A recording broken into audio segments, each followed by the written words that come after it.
Holiday yet?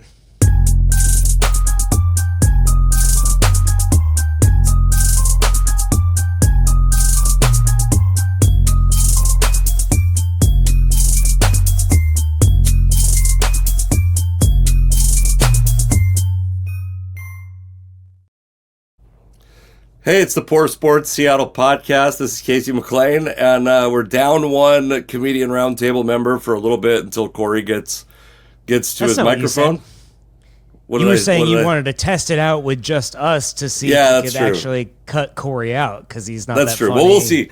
Well, it'll be a real indictment of if he never shows up, it's because we decided we can live without him forever.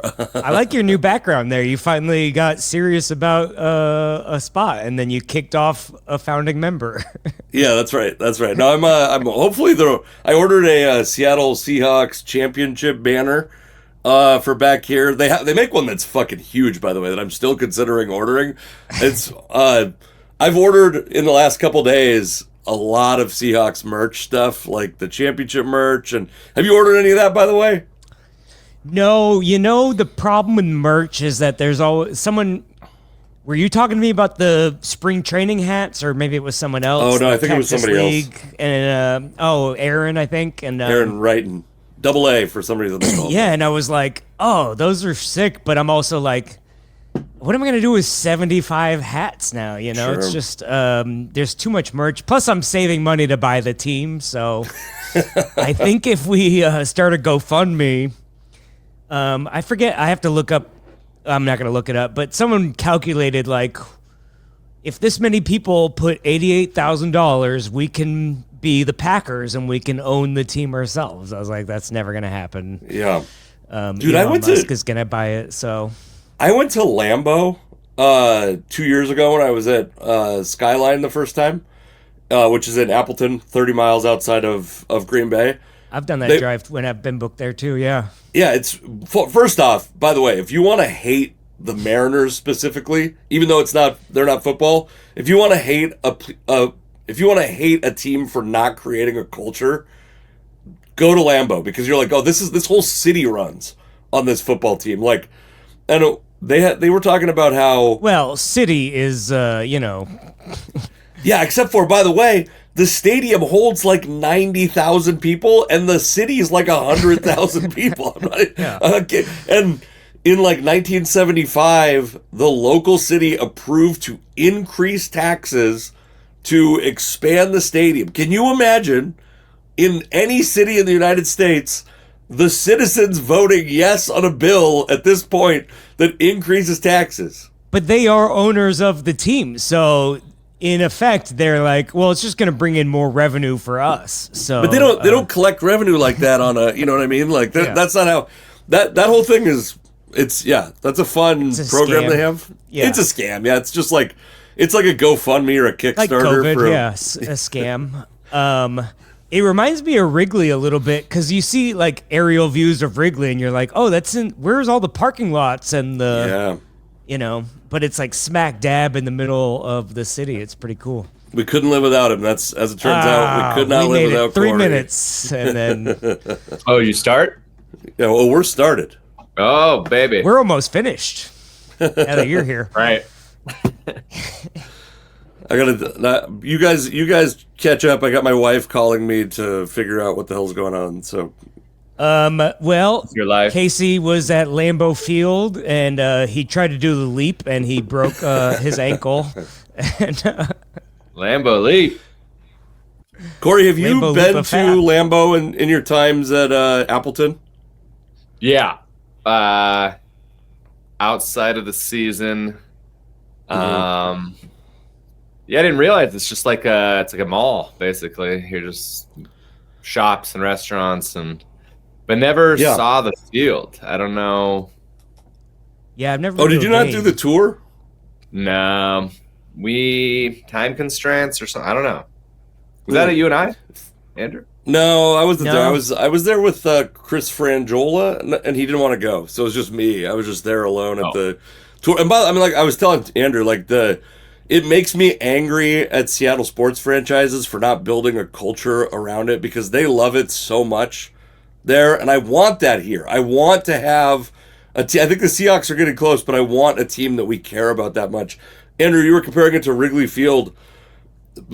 I will say the one thing about Lambeau, Wrigley is, and I love Wrigley. I love the Cubs. The Cubs are like the only team outside of Seattle that I like. That stadium is a dump. If you don't love the history, it's a AAA stadium. I like it. I enjoyed the shit out of it. It's like going to it's built an in old 1912, church. back when Cory was born. So you know. Yeah, I haven't been. I've been to the neighborhood, walked around, but you can kind of tell that the stadium ain't great. Like the first time I went to Fenway, you're like, oh, cool. And then you're like, this sucks. It's crowded. There's no walkways. All the concessions are like in the basement. It's flooding. It's humid. It's 80,000 degrees in there.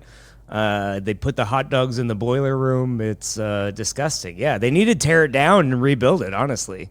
I mean, I say no to that. Don't put that juju on us. But it is like if you're more than 25 rows back, every single seat is view obstructed. Like it's got charm that you only like if you like baseball.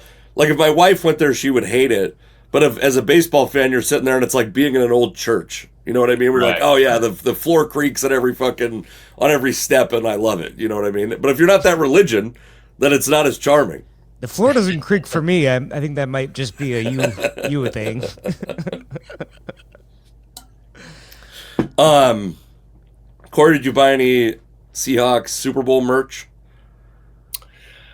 Not Super Bowl merch. My Instagram's inundated with this homage brand, or HOMAGE. Oh, yeah. Homage, maybe? And homage. Homage, yeah. Paying homage to, I guess maybe that's how they pronounce it the right way. I bet it's homage. I like homage. Yeah. So I tried to pay homage to the team and get an old school hoodie. So whatever. They were all out of every size right before the Super Bowl, and I thought that seems kind of silly to me. I mean, it's just you print a thing on a hoodie. I don't know, but then right after the Super Bowl, they had a bunch, so I was like, oh, I guess I don't know. I'm a fan of the Seattle people. What are they? Simply Seattle. Seattle. They've got good stuff. I bought a Dark Side sweater the week before the Super Bowl. That's going to be my contribution. So the hoodie I bought is basically Casey's hat, but with the green instead of the blue, and as the main color. Too small.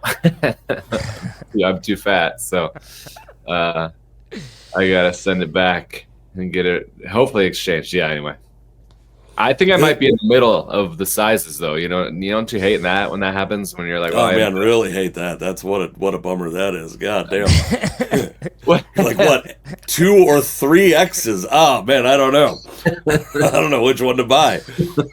Well, as a tall, skinny person too, I actually just added this line of like, tall. I'm no longer a medium. I know I'm not that skinny either, but yeah, it's like I've been in between a medium and a large, and now that I've got this 40-year-old physique stand-up comedy build going, I just started ordering larges because it's like every time I move my arms, my belly pops out, and you're like, and plus I feel like the mediums fit perfectly until you wash it 3 times, and then once it shrinks like just a little bit, it's like game over for me for some stuff. Yeah. Man, your arms move and your belly pops out. Can't relate to that. Don't know what you're talking about. This is and the floor creaks when I walk. It's crazy. It's like an old church. You live in an old house? No, it's brand new. It's cement floor is weird. The merch is so expensive. I spent like $300 on it. We got like 5 shirts out of the deal. Like it's like $60 on a t-shirt. It has to be a really important thing to me to spend $60 on a t-shirt. Well, maybe if it said like comedian merch with like ripping off the Costco logo, I might spend like $600 on that personally, but maybe. I mean, if it's like for the team that I live and die for, then who cares, Yeah, I had that.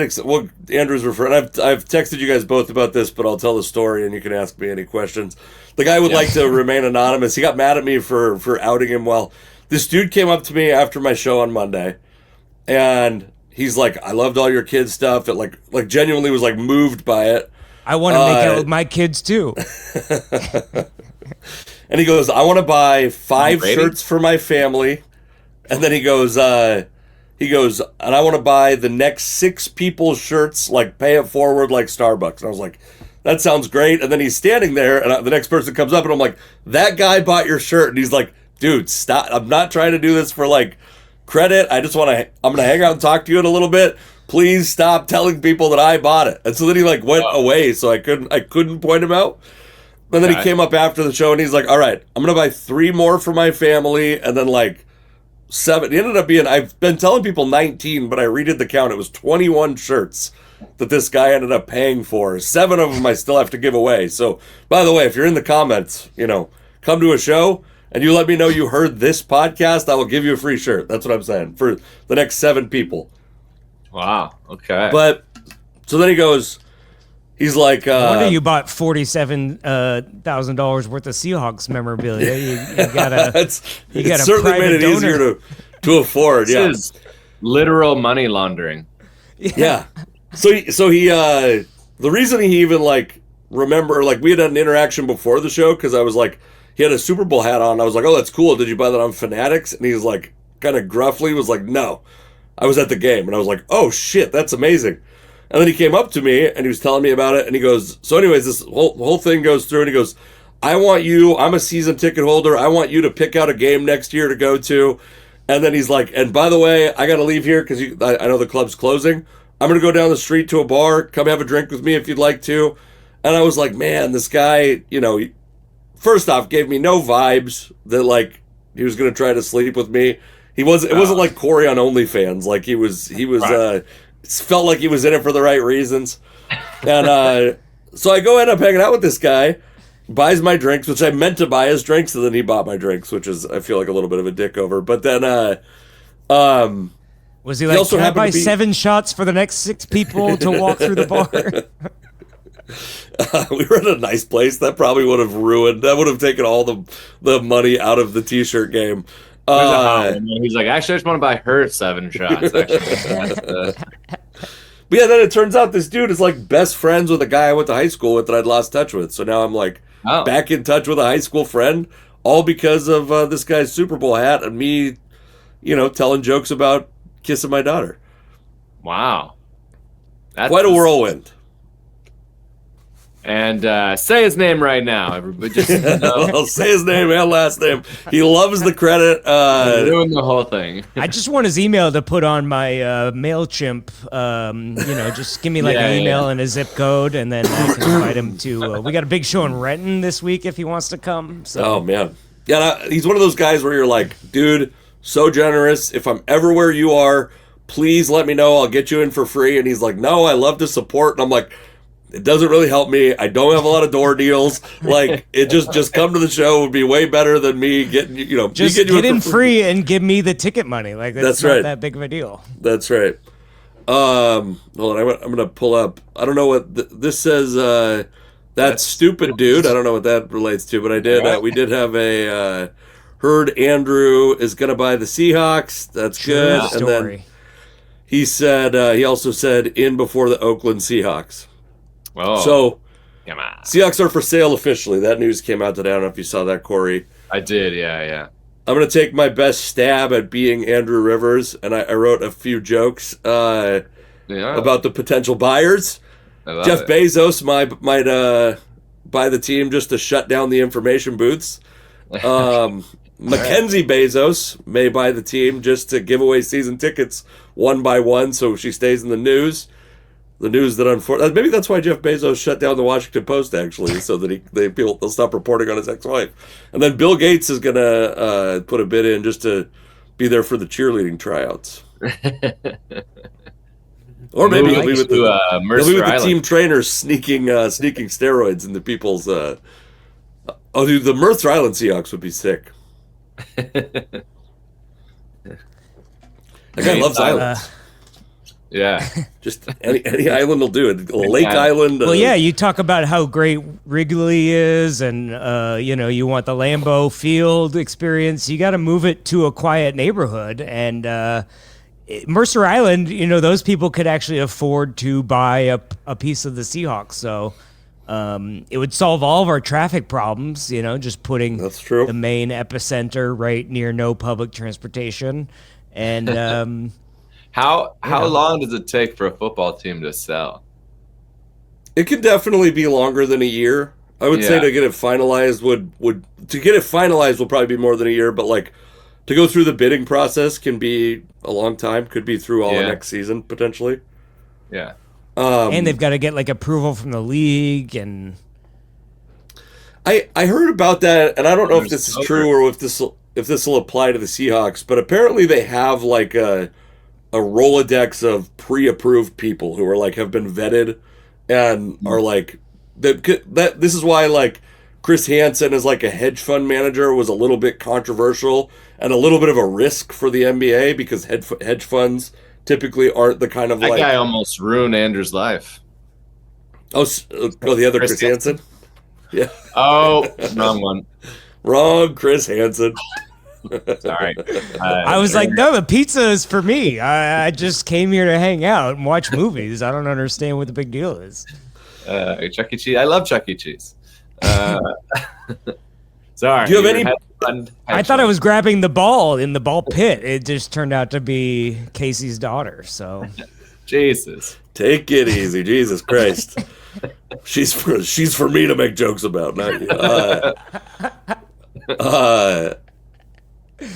So is there any part of you that's worried about the team being moved? I mean, typically the teams that are ripe to be moved are like when there's a stadium issue, and it is crazy to imagine like T-Mobile Park is 26 years old, and the ballpark in Atlanta, I don't think it reached 30 years old before they moved to a new ballpark, like whatever Turner Field to whatever they're in now. Right. I mean, we are getting to a point where, like, I'm not saying that any of it's imminent. I think T-Mobile Park's still great. I think Lumen Field's still great. But, like, is there any part of you that's worried about the team moving? Only because of past trauma, but it doesn't feel like it's smart. It doesn't feel like, but I mean, the buyer. It has a lot to do with the buyer, right? Like. Mm-hmm. Didn't necessarily make sense to move the Sonics. I mean, there was aside from the arena issue, which was big, I guess, but like somebody who was from Oklahoma City wanted the team and moved it to where he wanted the team. The arena issue was the biggest thing. That's why Howard Schultz moved it, and it's also like because.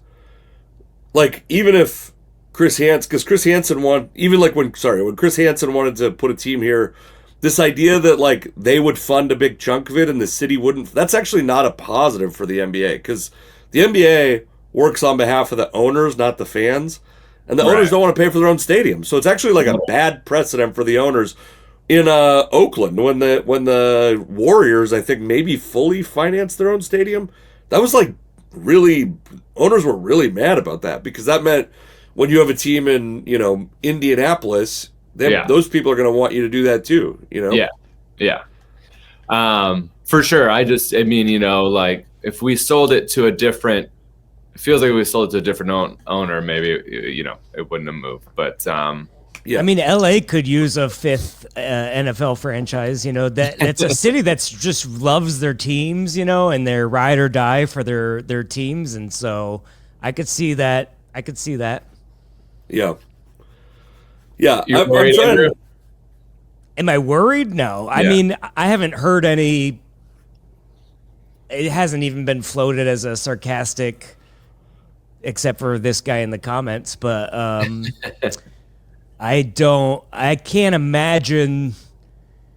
You would typically take a team when people don't care that much about it. The Seahawks have had sustained success. They just renovated Lumen. Not that long ago when they added the extra seats and stuff like that. I don't know what else. I mean, it is talked about as home field advantage and one of the best places, and the report cards that they're now not going to share publicly, maybe. Maybe not do it all. Yeah, well, I think they came out with a statement that said they're going to still do report cards. They're just not going to share them publicly anymore. So we're not allowed to shame the owners into making any changes. But yeah, I mean, when we got bad grades on, I think, like workout facilities or something like that, then the team was in charge and they upgraded that stuff. So, but I haven't seen any malcontent or like no one seems like, this is being run poorly. I think mean, maybe if Elon Musk takes over and makes it tank and, and then makes it a horrible experience, then maybe he fires 75% of the staff and sleeps in the office every day. And then he's firing off tweets from. Let me unplug this and see what that does. Yeah. I don't know. I don't. I would just be worried about what is it? Steve Ballmer. He's already the LA guy. He's like, it would just be, and he's already in a lot of this. Well, he's not in trouble yet, but he's been severely investigated for all this Kawhi Leonard fraud, and like Seattle's a hippy-dippy liberal city that might fall for that.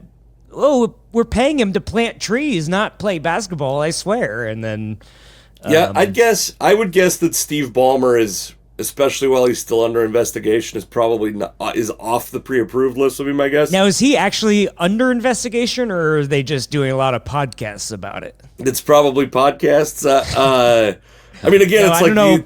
Pablo Torre has the poll to be able to. Otherwise, hey, we got a president or a couple you could look into, and doesn't seem to be making any progress, no matter how many times you black out his name in the crimes. But, it's all good. Stick to sports. Yeah, well, whatever. Shut up and dribble, I think is the... I don't know how to dribble, so... Cory dribbles out the side of his... Woo! I think Elon Musk puts, like, instead of the 12th man flag, there's just, like, a slur cannon at the top of the stadium. It's funny how you went like this when you said that. Oh, yeah, dude. No, that's a Roman salute. It's a Roman salute. We're going to bring back the chop and...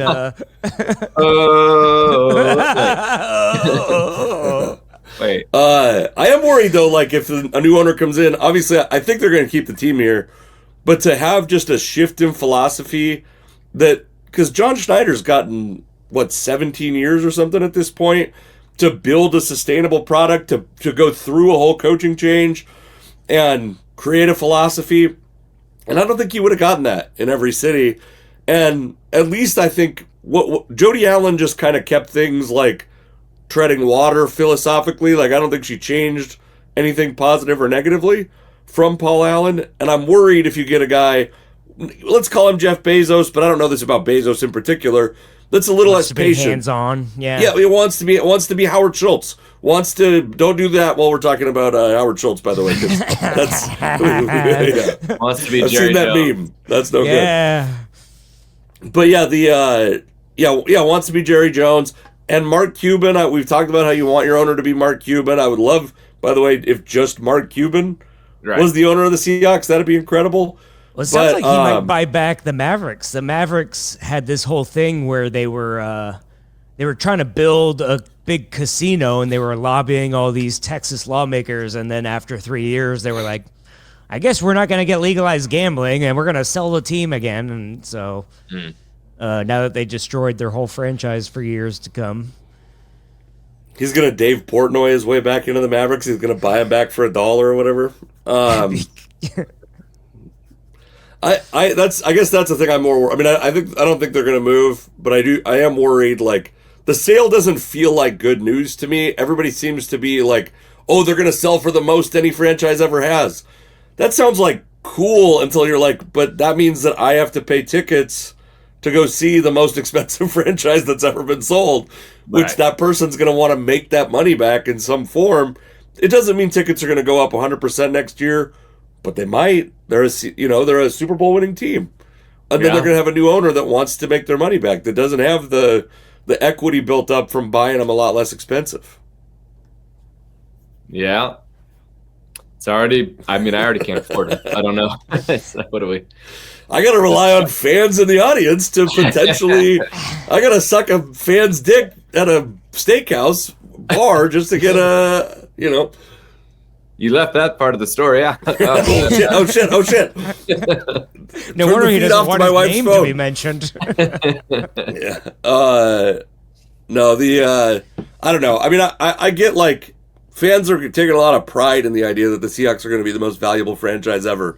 But that just feels short-sighted to me. Like, I'd rather they're worth $3 billion. And, yeah, anyway. Yeah, well, it's this weird, sweet spot that you would like to find between very valuable franchise and piece of shit franchise that isn't worth shit. Yeah. And there's a lot of room in that in between. But, it's kind of, I guess, where we're at. They're also selling at the top of the market, too. Right. Well, but that's what I'm saying is, like, when you buy at the top of the market, that means that, like, you don't have a lot of wiggle room on. We got to start creating some revenue to justify this price. And we bought the Seahawks house now. Yeah. Sorry. Yeah. We got our house in 2005, and then it crashed in early 2008 or whatever, and it was like, oh, we're completely. Other people would hate this complaint because people lost their houses, but we didn't lose our house, but we were stuck. We couldn't sell, we couldn't refinance, we couldn't rent, we couldn't move, we couldn't anything, and so we got a divorce. And it was all Obama's fault. Yes, thanks. I want to go over I think we're probably like Seahawks offseason might not be our most fun topic. I'll do those. Some Seahawks offseason deep dives. I think that'll where we have the most controversy, though, because I know you were. I want to bring up some guys because the divorce.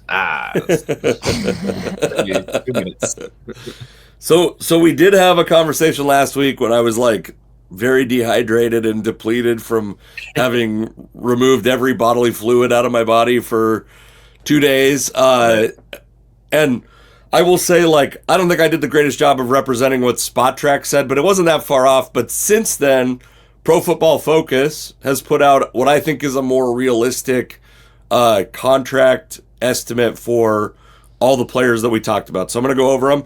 You guys just both give me yay or nay with this contract. We'll start with Rashid Shaheed, 3 years, $42 million, 24 guaranteed. Yeah. Yes. Yeah. Easy yay. Easy yay for Andrew. Easy yay.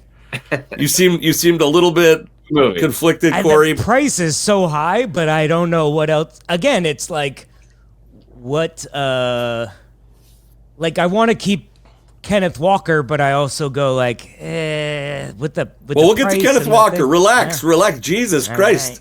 Well, I would just what else is out there, you know? But the thing is, I'd say yes to everybody. You're gonna bring. It's hard, like, because I know it's not my money. Put it on the card. New owner, Jeff Bezos. Hold on, I wanted to bring this. I wanted to bring this up because I was curious because you guys are sports fans, but I talk about this topic a lot, and I'm never sure how much people understand it.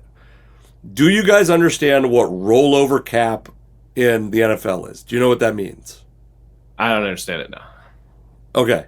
Andrew? I think I do, but I couldn't. You can take leftover stuff and use it next year.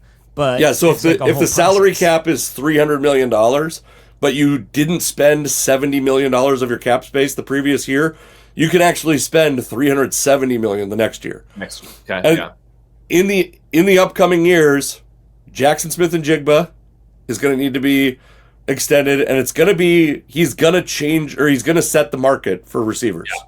That's just the way the NFL is now. Would you rather have him or Jamar Chase? I'd probably still take Jamar Chase. Regardless, you have an opportunity to re-sign Jackson Smith-Njigba. You're probably going to do it. That's at $40.5 million. That's what Jamar Chase is at right now. Devin Witherspoon. Is he the best cornerback in football? He actually, by the way, was ranked number 1 by Pro Football Focus. He's going to probably set the market for cornerbacks. That's $30 million right now.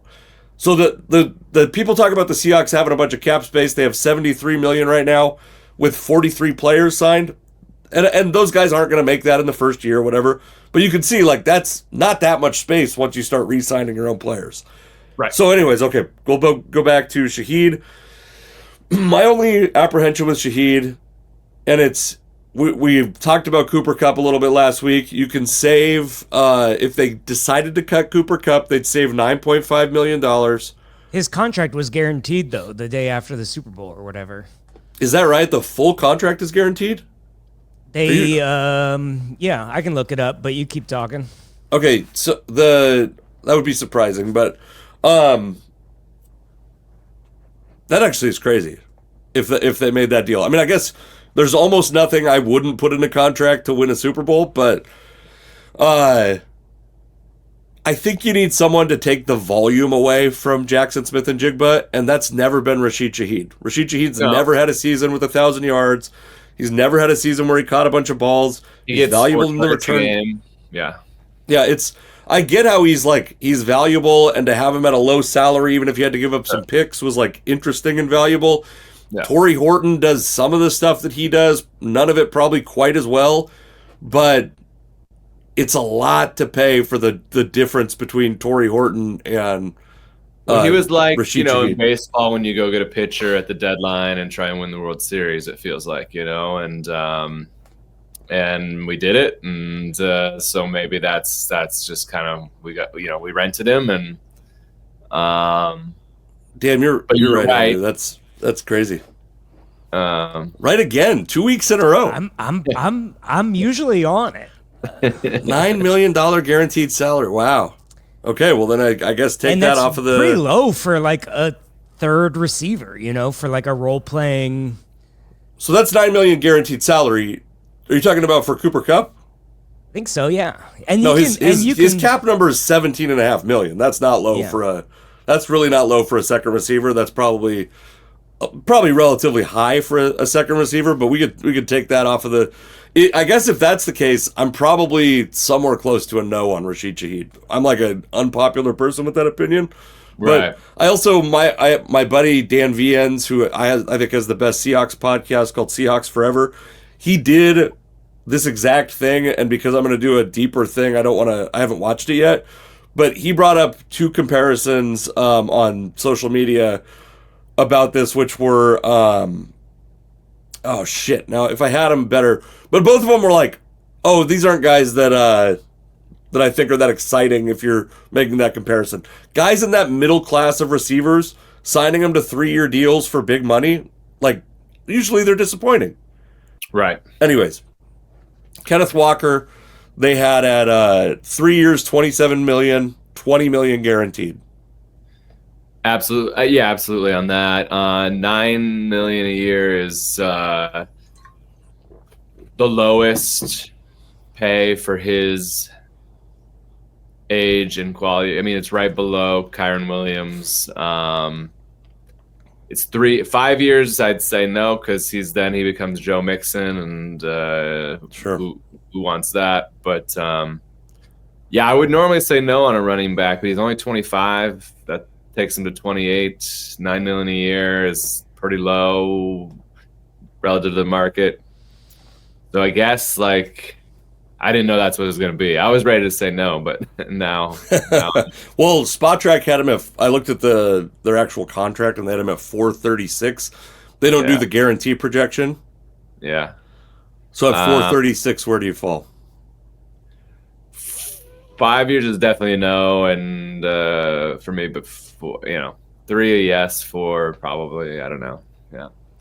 Charbonnet I lean more towards what's Charbonnet's how long do we? I don't know. Charbonnet. I think one more year. Yeah. One more year. It's going to be ACL recovery. Probably going to miss most of next year or be less effective next year. Yeah. Yeah.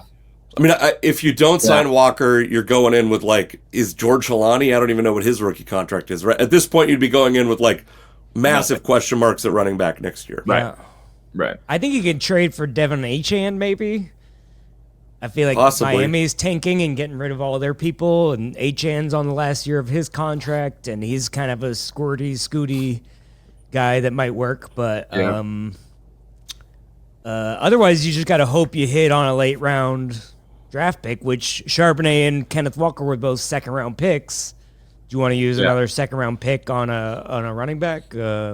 Casey doesn't find them valuable at all, so he's like, put an undrafted rookie in there. He's the same guy. Oh, you got to just run the ball. It's not that hard. It's literally the hallmark of the zone blocking thing is like Terrell Davis is an undrafted, like a 6th round pick.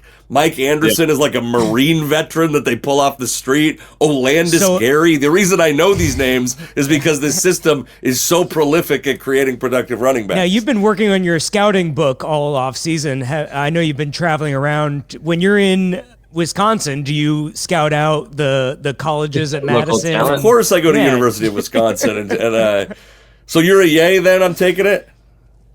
No, I think there's better value. I think I'd rather keep Reek Woolen than Kenneth Walker, but I was really the guy keeps just jumping in ahead.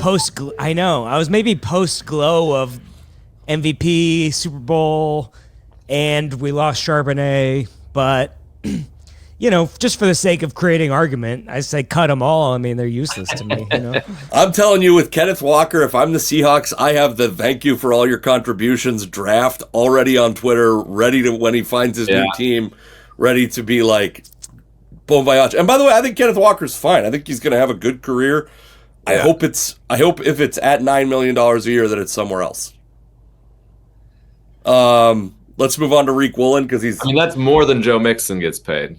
By barely. It's the same. Sorry, same as Joe Mixon gets paid, and he's 31. So he's actually, by the way, not even the top on the list of running backs on the PFF rankings. Not the highest paid potential free agent. Breece Hall, I believe, is going to be a free agent, and they had him making a little bit more, and Travis Etienne, which is these are all guys, by the way. Hall's been pretty productive, but like Etienne's been pretty disappointing and has had like kind of productive streaks, and similarly Walker had ups and downs, and because of this two-headed monster that they had, he was able to stay healthy, but like I'm worried about his health. He's not going to come in and be a workhorse, and if you're going to pay a guy $9 million at a position that's like almost fungible at this point, like, yeah, dude, he better be able to at least stay healthy. I'm out. All right. Reek Woolen. Andrew, so Spot Track has him at 1 year, $8.2 million. Put out the question, would you rather have Reek Woolen or 2 Josh Jobs?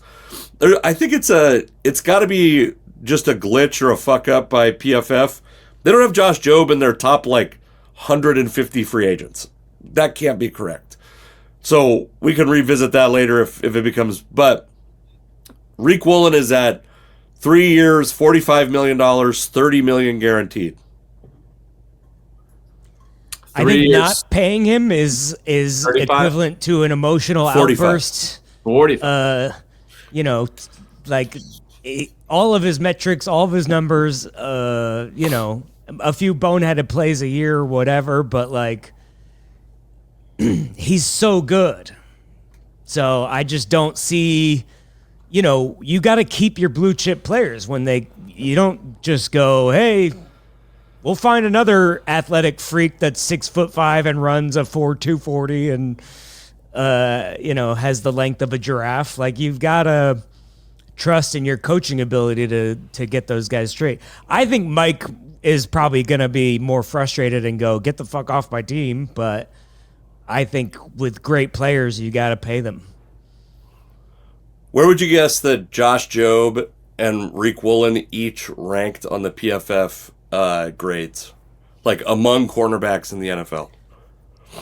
Relative to each other or total overall? I mean, how many? Overall. So Devin Witherspoon it's like coverage, run defense, and then I think zone defense might be broken out separately, but it's like press and zone are broken out separately, but it all aggregates into one number. Blitzes in the Super Bowl don't. Pass rush is one of them, though. Pass rush is one for corners. It's probably not a lot of plays for these guys to be rushing the passer.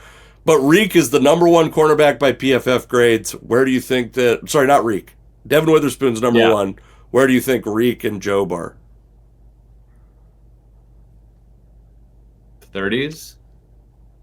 I think he's a top 10 probably. I mean, again, I think some of these things are weighted heavily because no one throws at Reek, which is another sign of 60. So this is the deal about PFF that I will say. They're not based on targets. They're based on every play. It's does he do his job every play. So if he covers a guy and then well, you see those grades come out, and you're like, "Oh, Devin Witherspoon is a 50," and you're like, "Whatever." Devin Witherspoon was the number one ranked know. cornerback in football. Yeah. And Reek, a lot of people think he's terrible, and he was ranked 66th by PFF, which means would be the third cornerback on an average team, right? Job is 77th, by the way. Yeah. So, would you rather have Josh Job? The Spot Track had him at 3 years, $29 million, no guarantee, but let's say it's $20 million guaranteed, or Reek at 345, $30 million guaranteed. 3 years, $45 million, $30 million guaranteed. And are you kicking Job out of bed? Is that what I'm getting from you? Yeah. Get rid of him. Who cares? Replaceable. Cornerback. I know you want to bring back. You want to run it back completely. So it's so hard, Like, who cares? You want to run it back completely, no matter the cost. I know. Yeah. I do. I think you've got a great team, and you just pay those guys. Like, I think there's some. The LOB's downfall was letting Malcolm Smith, Super Bowl MVP, walk, and that team's downfall, I'm telling you, was, I know there was obviously the not scoring, trading for Percy Harvin and then giving him a ton of money. Exactly. The so trading if you for don't him pay was your bad. players, they're not going to trust you to be like, "Oh, I'm going to work my ass off, and then you're just going to ship me out of town." Like, no, giving him a ton of money is what crushed that team, in my opinion. Yeah. How often does an aging? Well, they're all aging. We're all aging, Corey. You faster than me, but not back end of prime wide receiver get traded and it work out. I mean, certainly trading for those guys. That's why the price is usually pretty low, right? Yeah. Who'd you say? Devontae's not a bad example. Adams, Stephon Diggs this year. Those two. I'm not sure where we're headed, but I think it's it's somewhat frequent that they contribute, but rarely do they regain whatever their top regain form was. Yeah. I just am trying to I don't know that.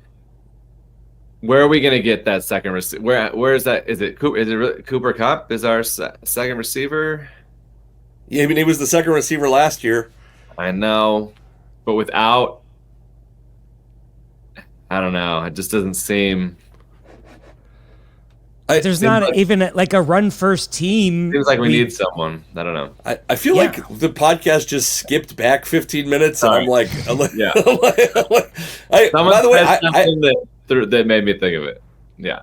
I basically agree with you that they need someone to take some of the volume away from Jackson Smith and Jigba, because if he keeps getting targeted at the rate he is, he's gonna get hurt.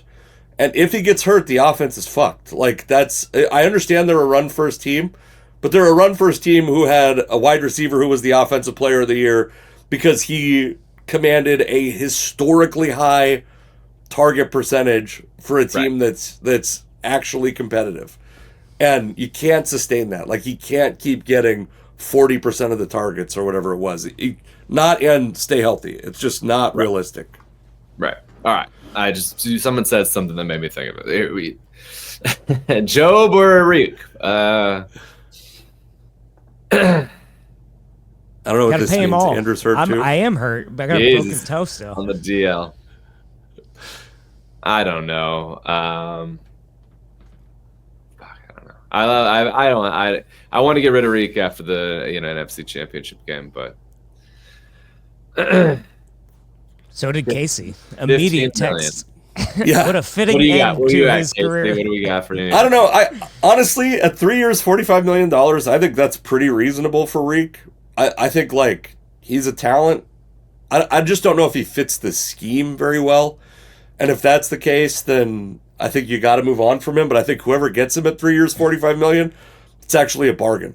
I don't know if he's a perfect fit for the Seahawks and if there's surplus value in him at that price. But like, I think he's a better player than 3 years, $45 million suggests. I just don't know if it's going to be, if he's the right person for Seattle. If those were the prices, I'd probably take Job, but I'd be also just like trying to find, you got to think about where they got Reek and where they got Job. Like the same front office is here. Job is off the scrap heap and Reek is a 5th rounder out of a small school. They've done that consistently in the John Schneider era, is find defensive backs from nothing. And so I don't really love the idea of overpaying for any of those guys, just because there's a very strong chance that you have to choose between Devin Witherspoon and Jackson Smith-Njigba, and it's a super easy choice to me to pick Jackson Smith-Njigba out of that. Like, that's a more unique player at a place where the Seahawks have struggled to find talent compared to defensive back. Easy choice, take Jackson Smith-Njigba. How about that? If you had to pick between, like, at the max, or, you know, at a market-setting contract, JSN or Devin Witherspoon, who do you take? If you had to pick. I know Andrew's paying everyone somehow in his world. Like, this is when you have people that come from rich families, they don't understand you have to budget on occasion, you know? Yeah, you make a good point, I think. Yeah. Jackson's the JSN. I don't think it's a real choice between I think both of those players. Coward. I know, yeah. But if you had to pick. Like, if you had JSN to pick at $40 between million. Russell Wilson or Marshawn Lynch, you only get one. It's like, no, you pay good players. Like, that's what happens. I think it's easier to find a safety to play than it is to find a 5th round quarterback that no one believes in. But all of their pieces, you know, Sam Darnold was a cast-off. Geno Smith was a cast-off. Russell Wilson was a 3rd round pick. So any good team it's obviously a finding repeatable value. process. You can just find these guys anywhere, you know? Like, any good team is finding value, and like any team that's contending regularly is finding value in like later rounds in the draft or the bottom end of free agency. Like, so you pay everybody and then you cut them once you find the actual players, but you don't create holes in your roster because you're like, oh, I'm a $10 billion franchise. I can't afford to pay up, you know? So like when the Seahawks let Golden Tate walk, huge mistake. When the Seahawks let, they couldn't have paid him though. Like, who do you cut? Eventually it'll become a point where it is either or. And it's not, Percy the Seahawks have Harvin, cap you know? space. They've learned from hopefully the Jamal Adams trade, I actually think the bringing in Percy these Harvin outside thing is guys fair in that. that do not. They're paying them before they even fit the culture, you know. Like they're paying them. They're like, here's all your money now, and then the players are like, I don't give a fuck. I'll just smoke weed every day, and then Percy. They waited a year on. They got a year to wait on Jamal Adams, right? Didn't they get a year to wait on Jamal Adams before they signed him to an maybe extension? half a season. Yeah, but yeah. All right, I'm gonna give you the last couple. We should re-sign Jamal Adams. There's rumors about Max Crosby. Do you want to trade for Max Crosby? Well, hold on. Let's go through these last couple, and then I'm happy. Boye Mafe cut. Get him out of here. Who cares? At any price. He's not. He's going to be overpaid. So yeah. So Spotrac says 3 years, $36 million. Yeah. Goodbye. You're out on that. You can find edge players. What was he, a 2nd round pick? You know, it's like, you love him, dude. You want to keep everybody. You want to keep the continuity alive. Kobe Bryant, I don't know goodbye. Boye Mafe, goodbye. Kobe Bryant jokes? Oh, wait. Crash and burn. So, Ari Shaffir? I do think that I'm with you on Kobe Bryant, even though I think he's getting $228 from Spotrac and 3 years, $30 million. $20 million guaranteed from PFF. You're out on that no matter. So this is the thing. Somebody has to like hurt your feelings, and then it's just binary. You're like Kobe Bryant. I'm mad at him for some reason. Don't care the price. He's gone. Boye Mafe, if he's $4 million, don't care. He's gone. But my sweet Kenneth Walker, despite the fact that there's 700 people that can play his position, we pay him $10 million a year. Nobody cares. Who cares if that means they can't sign a draft pick later on? Yeah, I don't think I think those positions are easier to find. Like, granted, you hope easier than running back. Yes, you're crazy. No, running back is. Oh no, that's like I'm gonna. Send you some even studies. Kenneth Walker was like running into his own offensive lineman for 3 years, and we finally fired our running backs coach, and I mean personal leave. This is the craziest take you have. This is I know. Josh Jones. This is the last guy. Josh Jones. He made the 1 year Back $3.5 million. Swing tackle, played great. He did play well when they do have guys on the roster though that have some tackle experience. Bryce Cable has some tackle experience. I'm less worried about that one. Bryce Cable, what have you do for me lately? What was the amount? I didn't catch it. Did you say? Did you? Oh. Yeah, you muted yourself. This podcast got 100% better. Okay. Well, it's 47 million. Anyone can play running back. Just get me in the backfield. Andrew got to my mic. There he is. You guys can hear me? Jesus Christ. Hold on. I got to get my audio playing back over my headphones too. It's just like, whoop. I'm kicking Casey out of bed next. What the fuck is going on with this? Hold on a second. I gotta get my headphones playing on the right shit. I didn't know he was cheating on me with his daughter. Why is it playing over the speakers? This is a callback to a whole conversation we had before the show. Yeah. I didn't even hear it because I'm trying to... Somebody was criticizing his joke about... We won't name names, but somebody that does not have kids was complaining about his kids' joke. Audience or comedian? A comedian that was in the audience. Oh. But not we're just I'm just sure. ruffling his feathers. Tell me off air. Muted again. The deep state muted again. You're making too much sense, and now they wanna silence you. Elon wants to shut me up. He's saying running backs don't matter. We got to mute his mic. I tried to sign James Tallarico for 3 years, $10 million, and nobody would let me do it. Do you have a previous bad take and a previous good take that you want to use for credibility here? Like, were you like, we gotta trade Russell Wilson? We gotta start Matt Flynn. Now I'm getting my own voice in here. I don't like any of that. Got a little loop going. I don't want to call the Tacoma Comedy Club manager and have him fix the audio. Someone told me that you're in charge of the audio. I'm in charge of audio at Tacoma Comedy Club. Do I have previous takes that have been? Is that what you're asking? Have I had a good take in the past? Can you show some credibility for your bad opinions? That way we have some context. I mean, I was early on getting rid of Sean Alexander. I will say, like, I was pretty frustrated that they were going to start Russell Wilson to start the season because it felt like a move you couldn't come back from when you signed Matt Flynn. But obviously, I turned out wrong on that one. I guess, yeah. I mean, we'll never know. Matt Flynn. Yeah, maybe Matt Flynn wins 6 Super Bowls here. I don't know. Did you ever see, by the way, there was a thing that someone tweeted at Matt Flynn, like, remember when the Seahawks paid you all that money and you didn't do shit? And he goes, yeah, that was awesome. I'd love to do that again, actually. Like, that's amazing. Let's talk about Max Crosby. All right. Triple Tell X. us what.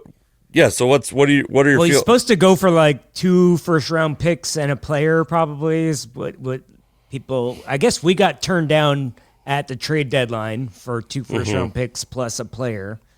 So would you give that up? But it turns out we didn't even need him necessarily. But right. Can you rely on those guys to keep getting healthy? Can you keep finding these, DeMarcus Lawrence at the end of his career, Leonard Williams at the end of his career? That's like the one thing the Seahawks have never had since John Schneider and Pete Carroll took over, and they've kind of pursued it a bunch of times and never fully landed it, is like a truly elite, game-changing defensive end, edge rusher type of guy. Something they're obviously like intrigued by. I mean, I don't know if Max... you know what's interesting about Max Crosby to me? Him in particular. the idea of them acquiring an elite edge rusher aside, he's like such a weird cultural fit for Seattle. Like the city of Seattle, not the team. I don't know anything about the locker room. I'm not saying that. But a guy who's like an outward Trump supporter, coming here and becoming the face of a defense that's already had success. I think that would be an interesting fit, regardless of what you feel. I mean, you pass rushers, you're like, oh, let's get a Bosa then. Oh shit, like let's go. You know, there's a streak of Trump support. I just wonder. There's been guys who have come here and become kind of loathed by fans for stuff like that I don't particularly care about. But has Abe Lucas been like just quiet the last few years, or because there was a moment where that was an issue for him, and it looked like it was going to be a big issue for him in Seattle. Sure, and he's a third-round pick that didn't get paid until recently. So like, was he just? I haven't paid attention. Has he just been quieter, or I haven't heard.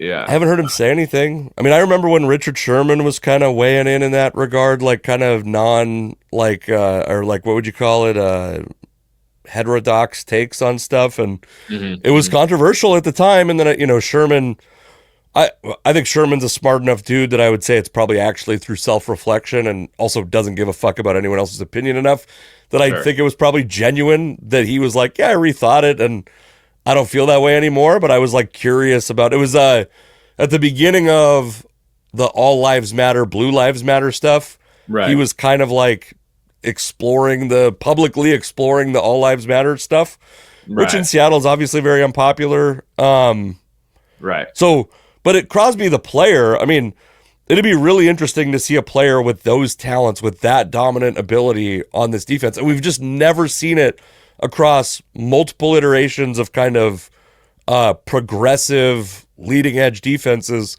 We've seen like these guys that you kind of like plug, like Chris Clemens was an effective pass rusher. Boye Mafe, Andrew's favorite player. Derek Hall, these like kind of, Bruce Irvin, these guys who are just kind of like, yeah, they're productive. You're like, yeah, they're productive. DeMarcus Lawrence didn't even get a bunch of sacks, which is not his MO in his career, but like he's maybe the most effective pass rush acquisition they've made in decades, since Chris Clemens maybe. The way that line plays, though, is not sack.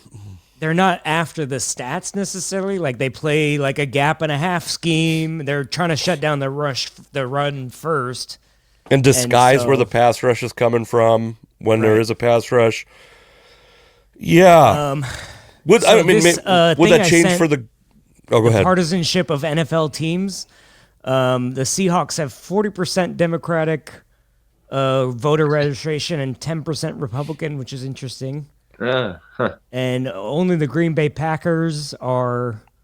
there's a lot of variation, but I never really thought about politics like... I think there's a lot of guys like when you get a big 350-pound white dude from Wisconsin playing guard, or, Gray Zabel's drinking Busch Light from North Dakota. I think we could probably deduce who he's supporting. But Gray Zabel's also not like an outspoken guy with a podcast and constantly showing on Instagram. Like I just like Max Crosby has become this like kind of the face of the NFL's support for Trump. Not like, like Amon-Ra St. Brown did the Trump dance after a touchdown, and it became a big controversy. Yeah. What would that have been like in Seattle? What would the reception of Detroit's like, Michigan's very blended. Yeah.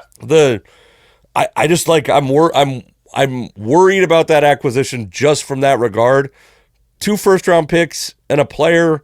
I guess it depends on who the player is. If it's Kenneth Walker that you sign and trade, which they don't really do in the NFL, like, who cares? If you could do like a franchise or a transition tag. Maybe you empty the roster, which is what I ultimately want. Just empty the whole roster for Max Crosby. That's what I'd ultimately like. Would you trade Devin Witherspoon straight across for Max Crosby? No. I think you pay your homegrown talent, I think Devin Witherspoon has a nickel corner who has the ability to play outside. He didn't play much nickel this year, though. Right. Well, Nick Mori. Well, that was the reason Witherspoon played nickel under Mike McDonald the first year was because they had nobody to handle that position. He's always been meant to be on the outside. They just didn't have anyone to. That position's more important, obviously, in McDonald's defense than. So you think if they let Reek go, they're going to put Witherspoon outside and. Witherspoon was outside most of last year. He was already outside. Yeah. Okay. He was outside. I guess I'll try to find the formation stats before the next podcast, but I'll bet you he was outside like over 85% of the time. And Reek was outside and Job was outside, and they were like, because Reek was out for a couple games and Witherspoon was out for a couple games, like Job got a lot. They all got a lot of snaps, but I bet you between them, I bet 80+% of their snaps were outside. Is my guess. I haven't actually looked this up, but I'll look before next week. So I don't know. Yeah. I'm not scared of 2 first-round picks for a guy that's that elite, frankly, like especially when it's not a guy who's a strong safety that can't cover. Like a guy that actually like a sack is almost as good as a turnover. Like the sacks are huge. And pass rush that doesn't lead to sacks still leads to turnovers and stuff like that. So yeah, he does. And you don't lose it. You know, he's not. Yeah, you don't join a team as an edge rusher and just go, oh, geez, I can't fit in and I don't know how to. This doesn't work. And they go to the new team and they get 20 sacks. They don't. Yeah, I mean, Micah Parsons. As long as they're still good, you know. Yeah, and Micah Parsons was pretty good last year in Green Bay before he got hurt. Like, it's not usually a thing that requires like a huge learning curve. Maybe a little more because he might get asked to do a little more coverage here than he was because they're disguising stuff. But I mean, yeah. So 2 first-round picks and a player. I would just need to know who the player was, I guess. But hopefully the Seahawks first-round picks are going to be pretty late the next 2 years too. So the report is that we offered that at the trade deadline. Got declined. I will say, like, I don't have deep sources, but I do know some people that do, and that was like I think they were pretty close to that at the deadline. Is what I understand. I think we were supposed to ship Boye Mafe to the Chiefs for like a mid pick, and then we're going to use more of that ammunition to go after Crosby, but then that thing fell through, so they just left everything else as is. But yeah, there was a lot of trade talk about Reek midseason too, but I don't know. I think the picks are weird. You know, it's like there's less value, unless you're just really good at it. But I think you're more. You know, it's the old joke of like, let's trade this player for a pick that could be this player someday, you know? Right. Like, it's like... Well, you don't seem to care that he's going to make $30 million, so that becomes a factor, right? But, no, I definitely... The pick things... I'm not worried about that, because I think you're, like, really certain Crosby's going to still be an elite pass rusher. Right. If he comes here. I also... The thing last year where he was injured in week 18, but he was, like, pissed that he wasn't playing, and... was like, did the Instagram video where he's like taking a fadeaway 3-pointer in his home gym on his supposedly bad knee or whatever. I think he's a gamer. I mean, Corey's got bad knees. He plays basketball, you know, so it's not that hard to actually move around and go, I got an Instagram video, but like he did end up having surgery and stuff like that. So now they all have surgery every year anyway, but yeah. Where do you fall there? Other ailments. Where do you fall there, Andrew Mayock? No, I think don't acquire new talent unless it's your own talent that you overpay. I think what this, I think whatever they do is great, but I think that they've proven that they can. You know, I have no doubt that if they trade for Max Crosby, you'll be saying it was good. The sum of the parts is better than one big player. Now, how often does that big player come available? You know, but how, again, like we talked about with the receivers, like how often does that big trade lead to the thing that you think it's going to be? Sure, and I feel like they've failed every time. The Jimmy Graham trade, the Percy Harvin trade, they've always been like, we're going to get the guy.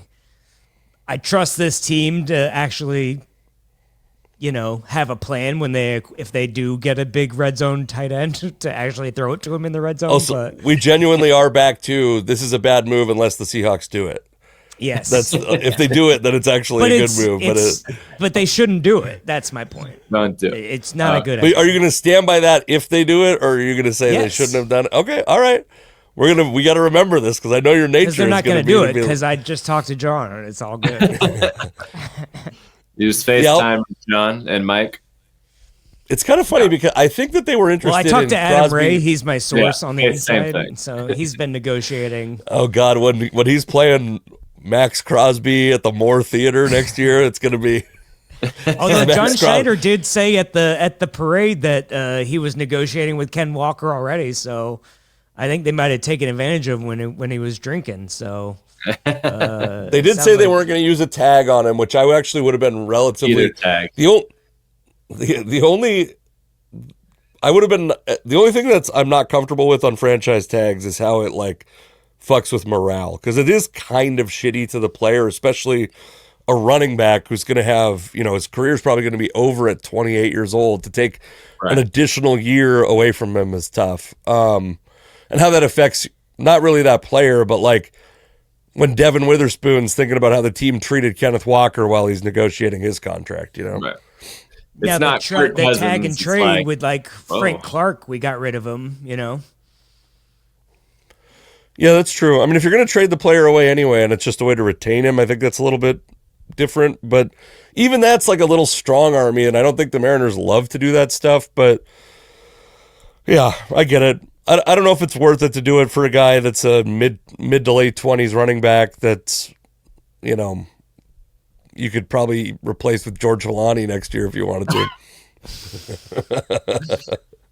Woo! Yeah, we saw how well he did catching that screen pass in the NFC Championship. No, Walker's always been completely impervious to failure too. So I get what you're saying, but absolutely.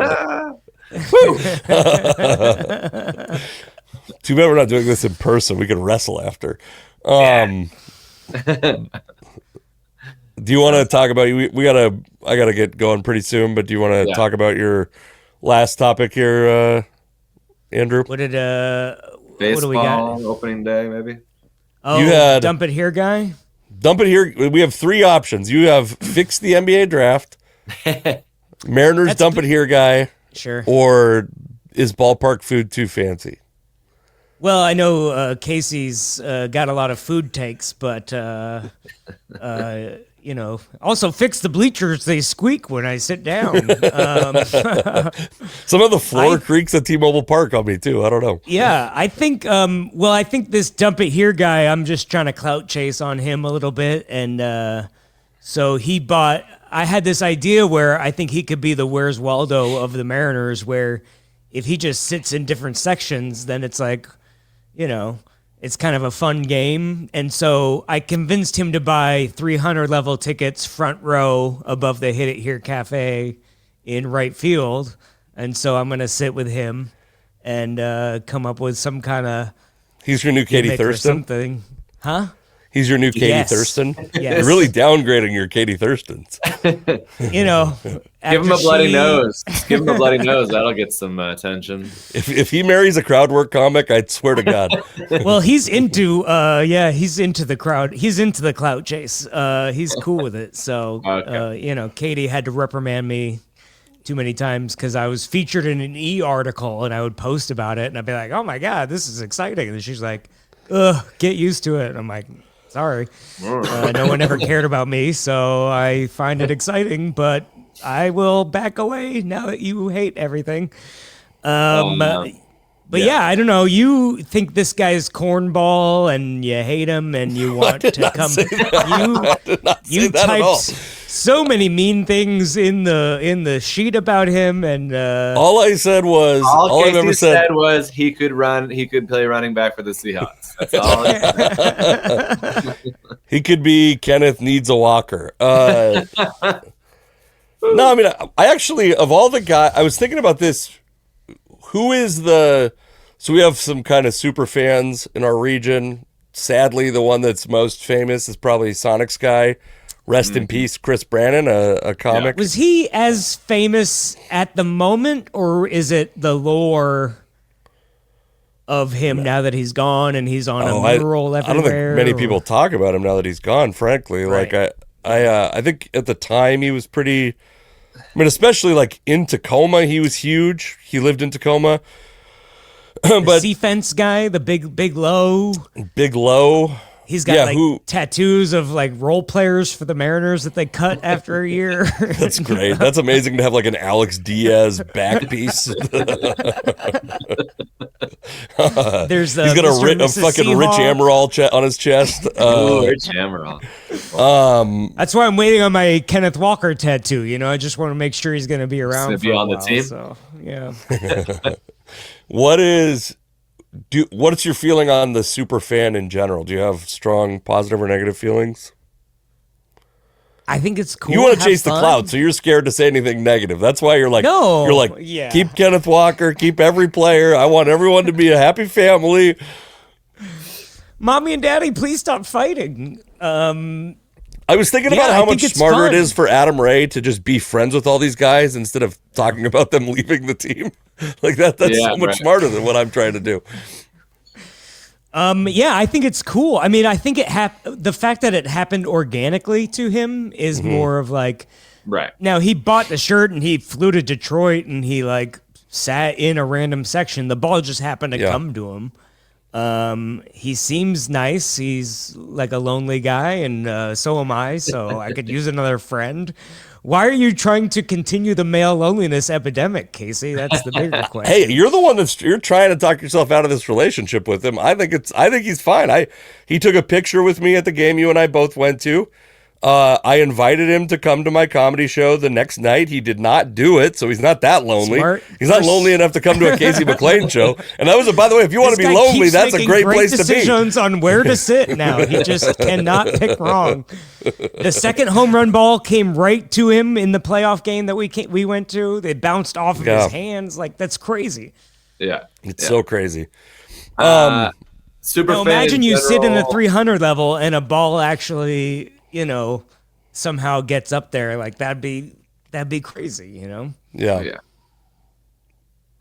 I agree that it's cool to have. Yeah, I mean, I just don't understand that having the time to be a super fan. That just seems wild to me. I look at the year and I go, can I make it to a game this year? But we have different. There's different things going on in our lives, I suppose. A lot of times, when you see the super fan, though, you're like, "When's the GoFundMe coming? We got to get a GoFundMe. They're gonna break a toe, like Andrew, and there'll be like I can't get me to the Super Bowl. I'm starting to GoFundMe. The team needs me. I'm the best morale there is. Yeah. Yeah. There's been I've been aware because I was friends with Sonics guy early before I did comedy even. And then I'm friends with a guy named Matt Michaelis that used to be on the morning show on KJR, and he would do the face paint and the hair before games as Slick Hawk. Matt Michaelis is your cousin? Nah, same. Michaelis. All right. You guys look a little different. I don't know if you've seen him before. No, he's a friend from high school. I actually lost contact with him, and about $600 worth of.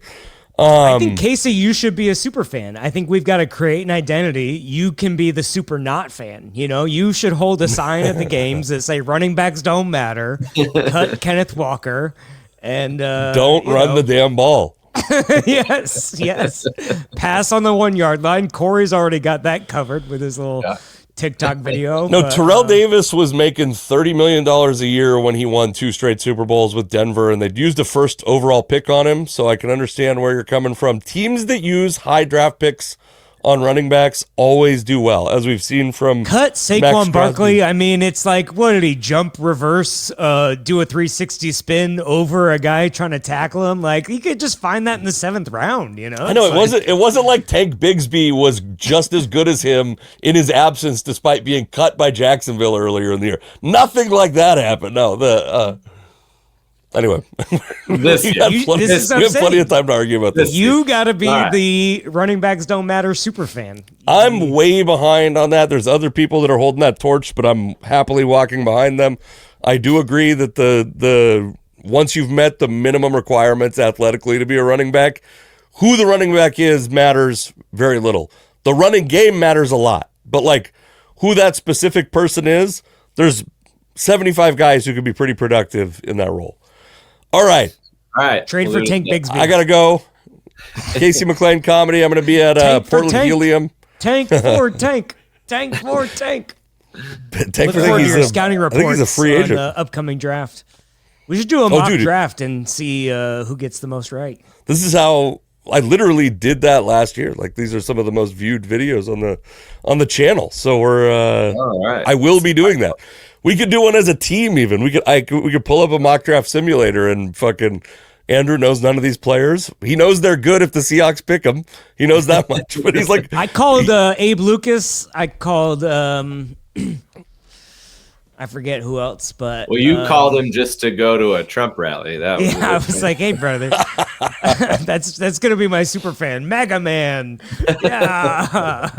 It's the only dance I know how to do. So Are you gonna be somewhere locally, Andrew? Renton IKEA Performing Arts Center of He's just Swedish performing at an meatballs. IKEA. Yeah.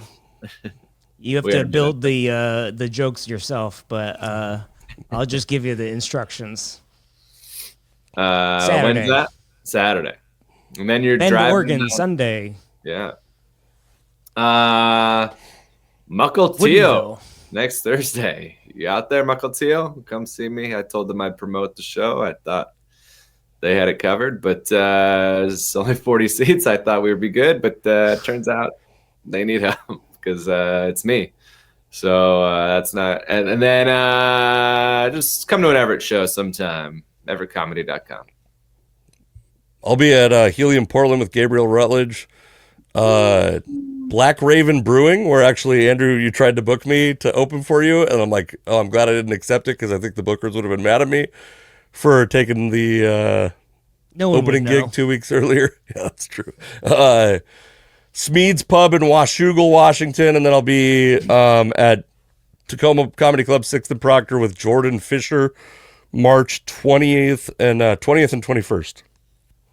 All right. All right. Bye, everybody. Hold on. Let's get this outro video, and then we will leave.